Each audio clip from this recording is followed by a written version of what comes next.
Good afternoon, ladies and gentlemen, and thank you for being here. I'm Ben Zeller, Victoria County Judge.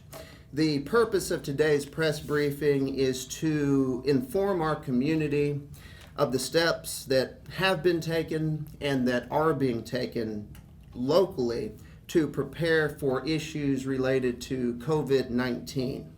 And also to introduce you to the key individuals who are at the center of these activities. I'm glad to be joined today by Mayor Raleigh McCoy and the many experts and professionals standing up here with me, who you will hear from momentarily. Our goal as local decision makers is to be as proactive and prepared as possible in ensuring that our community's health and safety is prioritized, and also to make decisions that are based on facts and science and not on fear and hype that all too often dominate the headlines. We intend to continue having daily briefings each afternoon for the near future in order to keep our community as informed as possible. As of this moment, the threat of COVID-19 to residents of Victoria County is considered low, but we're also analyzing new information that comes out daily and recently hourly pertaining to this issue. We know that a short while ago, Governor Abbott issued a disaster declaration for all counties in Texas in order to facilitate and expedite the availability of resources to help prepare for and respond to COVID-19. And we'll be prepared to adapt our plans and actions as needed. Before I introduce the folks up here to talk about those plans, we'll hear a few brief remarks from Mayor Raleigh McCoy. Mayor. Thank you, Judge. Hello, I am Raleigh McCoy, Mayor of Victoria. First and foremost, let me assure you that this press briefing today is not the result of a knee-jerk reaction to the events that are currently taking place nationally and statewide as COVID-19 virus appears to be spreading. This press briefing and the appropriate time to have it has been the discussion taking place amongst our city-county emergency management team for weeks, and now the time has come.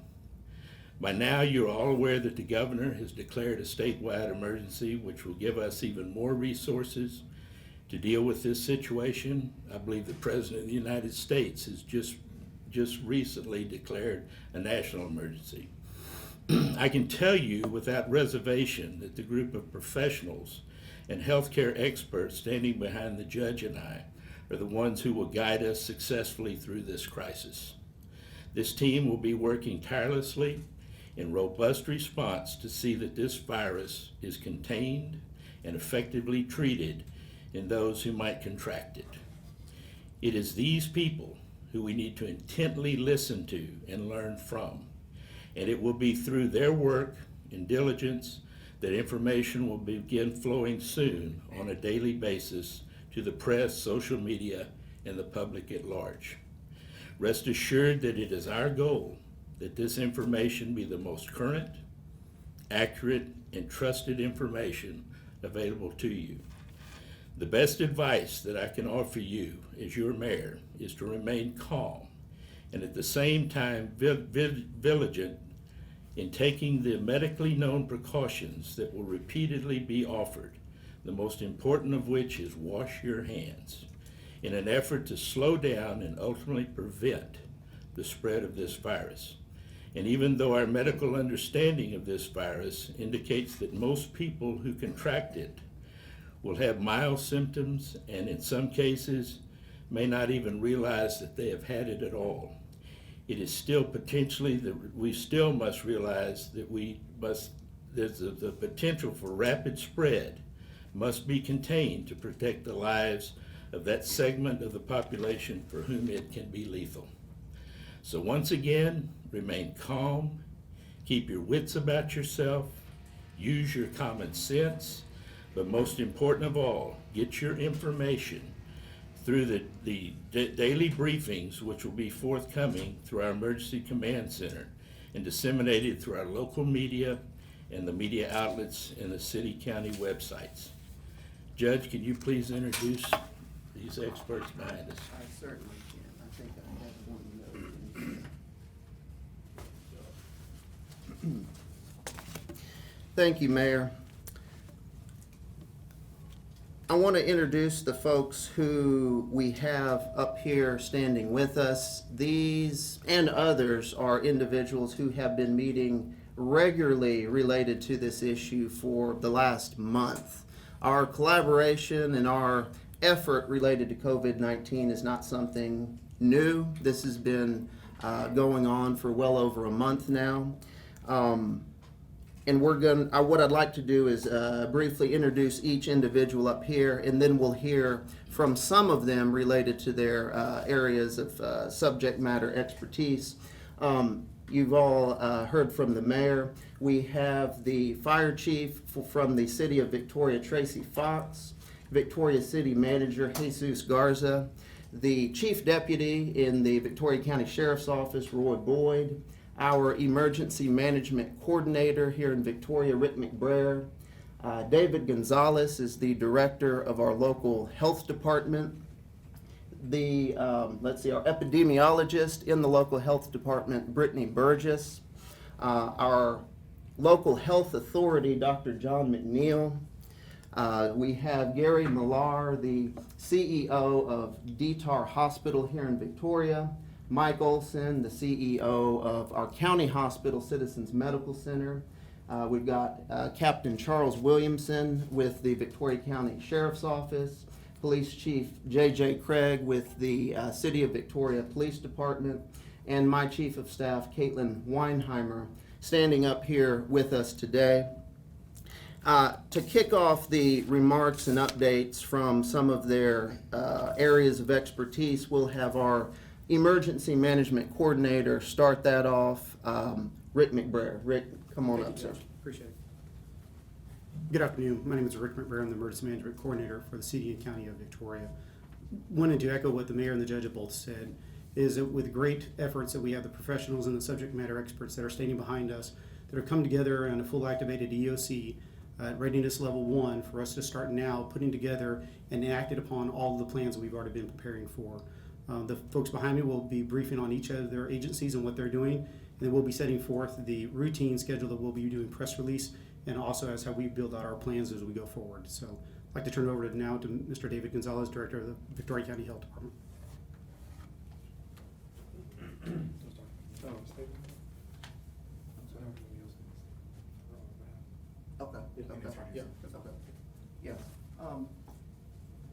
We plan to provide at the end ample time for Q&A. Dr. McNeil, you'll handle that, so we'll just let you go at the end, speaking on behalf of the health department. Gentlemen, any initial remarks y'all would like to make? I think Dr. McNeil is going to cover some other remarks. Okay, we can get straight to that if there's nothing that jumps to mind. Excellent. Dr. McNeil, you can take the floor, sir. I feel like I just got a field promotion.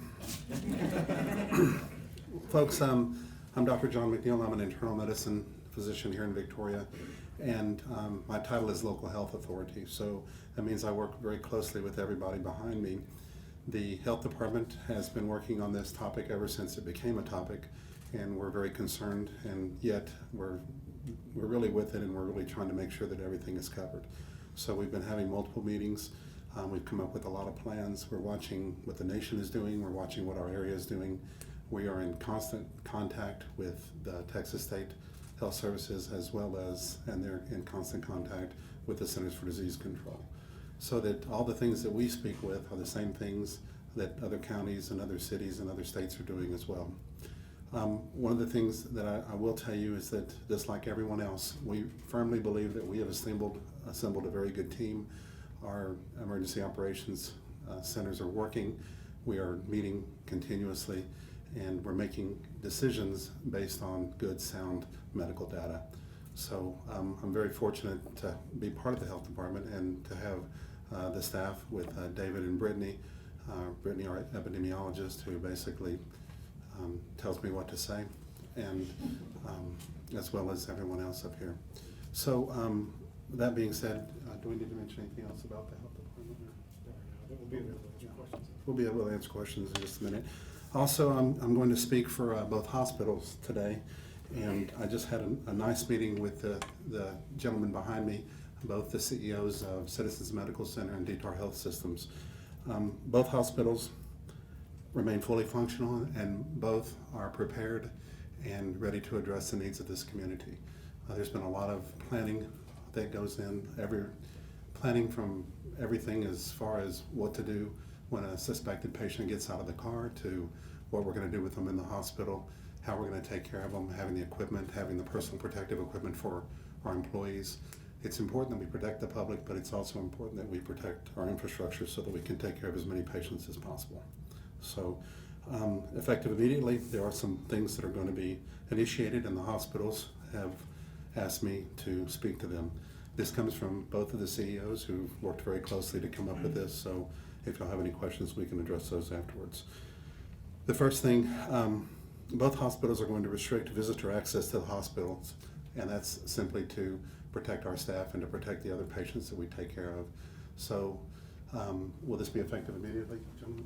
Okay. Effective immediately, we're going to limit all patients to have one adult visitor per day, okay? We're not trying to keep you away from your loved ones, but we're trying to protect the public, and we're trying to actually protect patients' families. So we're going to be very transparent about this. Contrary to what you may have read on social media, we don't have any secret COVID patients hidden in the basement. We have had no cases in Victoria, and trust me, if we do, you will all know immediately. No one's going to hide it from you. We want everybody to be on the same page that we are. So also, public access will be, at Citizens, public access will be through the emergency department and the main lobby entrance at the hospital drive. Patients will be screened. If you have fever and a cough, you probably don't belong in the hospital with sick people. So if you get sick, if you can't breathe, if you have serious medical problems, you have serious medical comorbidities, and you think you are in distress, then by all means, please present to the emergency department. That's what it's for. Any patient who seeks emergency care will need to present to the emergency department and notify them if you have fever or a respiratory complaint, okay? Our emergency departments are standing by and are prepared. Both the CEOs want you to understand that our hospitals and clinics are prepared to respond. We will be screening all patients for COVID-19 risk factors, and basically we're there to protect our patients and protect the community. Probably the most important thing that I'm going to say, other than the fact that the safety of our patients, our visitors, and our physicians, as well as the rest of our healthcare team, is paramount to us. Now, the other important thing that I'm going to say is that this situation is very fluid.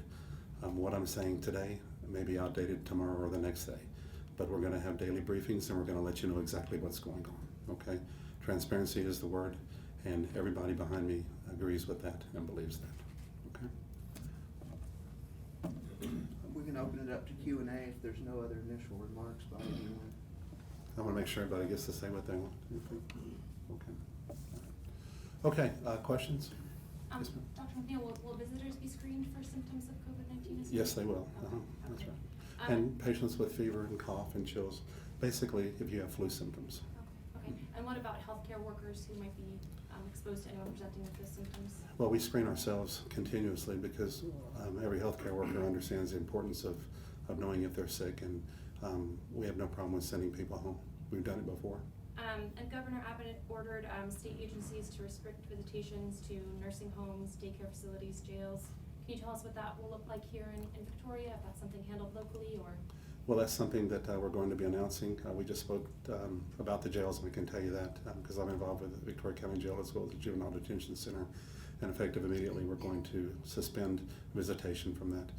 You have to understand that the jails are a unique situation because they are the epitome of a closed-in environment, and if, God forbid, if COVID got in the jail with that close proximity and the number of people in there, we would have not only a problem with the inmates, or the young individuals out there at juvie, but we would have a problem with having to isolate the employees that work there. It would truly be a nightmare, and so we're taking aggressive steps to make sure that that doesn't happen. Charles, you want to add anything to that? Just that this family visitation has been suspended. The attorneys will still be able to come in and visit. We'll just have to screen all the attorneys that come in just as we would anybody else. And we're screening every person that's arrested and brought to the jail as well. So.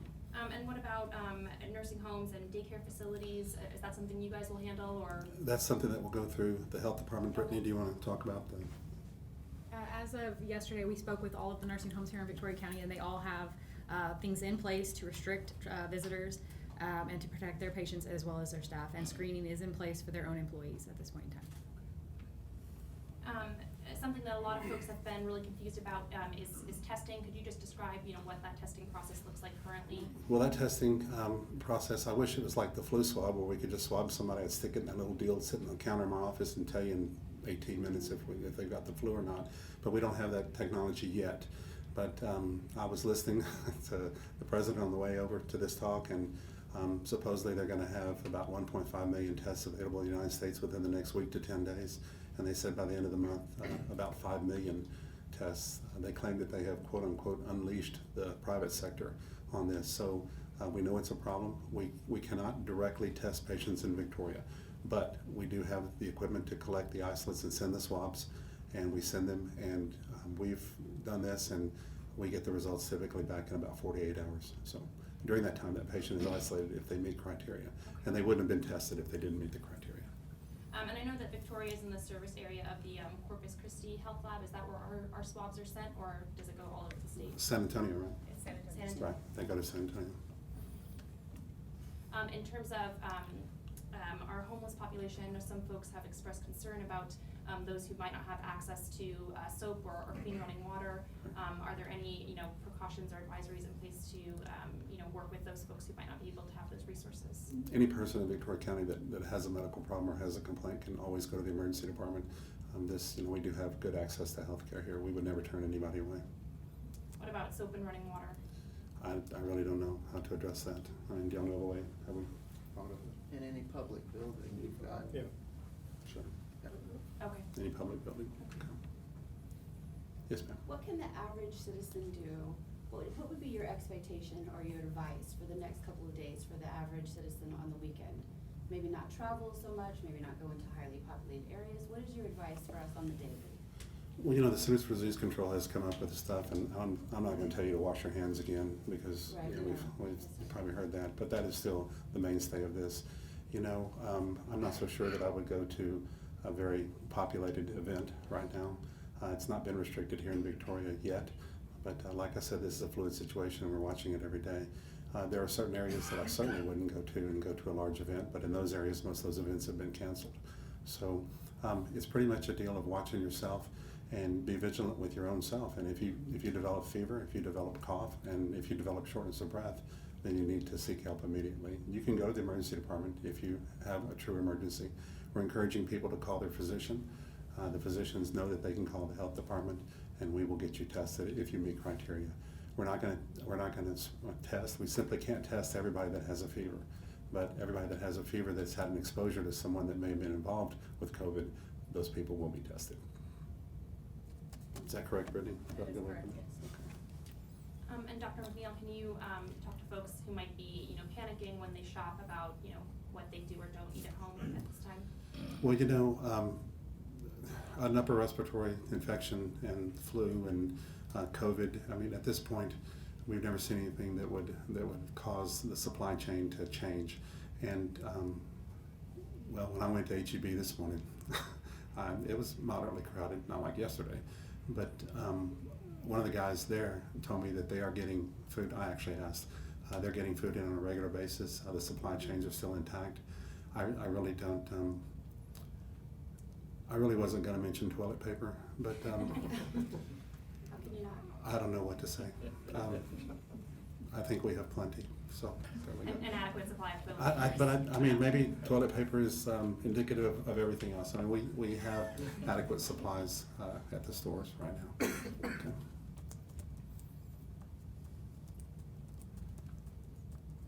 Will you be meeting daily over the weekend? Can here? Actually, we will. Are we gonna have meetings like this over the weekend, or are we gonna Yes, start sir, on we Monday? Okay, yes, we'll be meeting daily, and the time, Every day we'll have a 3 Okay, thank PM you. press a conference. 3 PM We're press planning conference. that right here. Right here. Okay. And that's good. I mean, that way you'll get, I mean, this is a fluid situation, and, you know, it's different today than it was yesterday, so. And for folks who do have concerns about whether there's going to be a confirmed case in Victoria, the first place they would be notified is via your official social media accounts? They would, well, of course, they'd have to notify the health department because it is a reportable illness, of course. And they will notify us, and then we will make it immediately available, so. And social media does get out there, so.